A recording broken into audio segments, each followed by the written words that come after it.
Birmingham City take to the pitch tomorrow against Wrexham AFC, not only to battle for 3 points, but to determine whether Knighthead's £1 billion project still has someone in charge, or whether patience at St Andrews has finally worn thin. 12 months ago, Birmingham City were celebrating promotion from League One with the authority of a club reborn. Today, sitting uncomfortably in the lower half of the Championship, that identity has fractured. Defeats to Ipswich Town and Blackburn Rovers have not just cost points, they've eroded belief.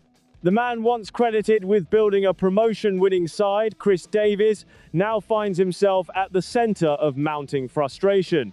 Online, the narrative has turned sharply. Hashtags calling for his departure trend with worrying regularity, and the same supporters who once trusted the process are now questioning whether the project has completely lost its way. Tomorrow's opponent adds a layer of symbolism that cannot be ignored.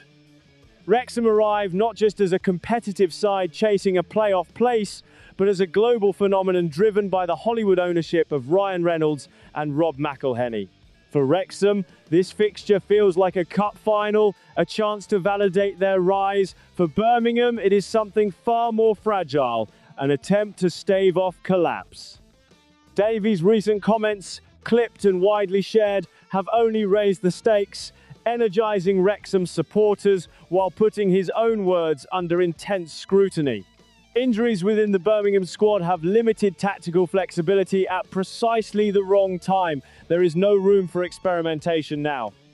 At midday tomorrow, the contrast will be clear. Wrexham's momentum and narrative strength against a Birmingham side desperately searching for cohesion. Behind the tactical concerns lies a financial reality that sharpens every decision. Birmingham's reported £34 million loss last season is not just a figure on paper, it is a structural warning. The club's wage bill, inflated in pursuit of rapid progress, now requires adjustment. Results are no longer just about league position, they are directly tied to sustainability. Davies operates under this invisible pressure, where every team selection and every drop point carries financial consequences.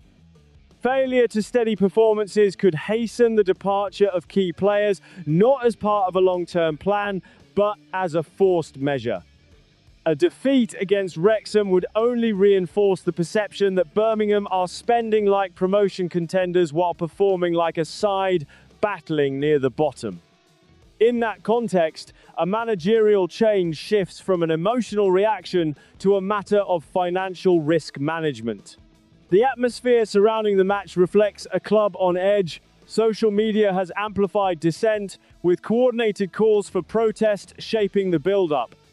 At St Andrews, the planned display of white handkerchiefs goes beyond symbolism. It is a visible ultimatum. What should be an intense, competitive occasion risks turning into something closer to a farewell.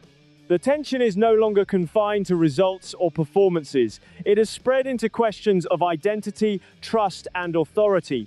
Davies is no longer being judged on long-term vision, but on immediate results. The patience of supporters appears to have run out. The board, already aware of the financial risks, now faces a situation where doing nothing could be seen as accepting decline. So the question becomes unavoidable. If Birmingham win tomorrow, will it be enough to reset the narrative around Davies, or have the financial losses and inconsistent performances already sealed his fate? And if the result goes the other way, does the club have any option but to act immediately to protect both its sporting direction and financial stability? As kickoff approaches, the decision is no longer theoretical. It will unfold in real time, shaped by every pass, every reaction, and every voice from the stands. Will you be there to back the team through its breaking point, or to signal that the breaking point has already been reached?